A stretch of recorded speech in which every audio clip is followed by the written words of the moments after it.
বিবাহ বহির্ভূত যেই কোনো সম্পর্ক জিনা। বিবাহ বাদে হালাল স্ত্রী ছাড়া অন্য যে কোনো রকমের মেয়ের সাথে যে কোনো সম্পর্ক, অর্থাৎ তুমি একটা মেয়ের সাথে কথা বলো, এটাও জিনা। তুমি একটা মেয়েকে ভালোবাসো, এটাও জিনা। একটা মেয়ের কথা শোনো, এটাও জিনা।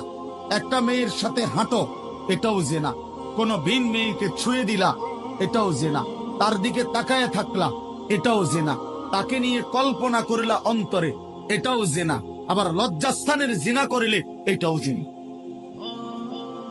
চোখেরটাও জিনা, হাতেরটাও জিনা, কানেরটাও জিনা, দিলেরটাও জিনা, পায়েরটাও জিনা, লজ্জাস্থানেরটাও।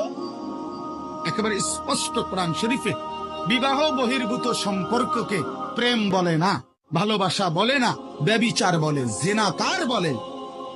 এজন্য কেউ যদি মনে করো 3 বছর কোনো মেয়ের সাথে সম্পর্ক, 5 বছর কোনো মেয়ের সাথে সম্পর্ক, তো এ মনে রাখতে হবে সম্পর্ক না, বরং 3 বছরের জিনাকারী, 5 বছরের ব্যভিচারী। ছেলেটাও অসভ্য, মেয়েটাও অসভ্য, ছেলেটাও খবিস, মেয়েটাও খবিস। এটা আল্লাহ কোরআনে বলছে, এবং আল্লাহ ওয়াদা দিছে যে তোমরা যারা চরিত্রহীন, তোমরা খবিস, তোমাদের স্ত্রী মিলবে খবিস। আল্লাহ ওয়াদা আছে কোরআন শরীফে, সূরা নূরে।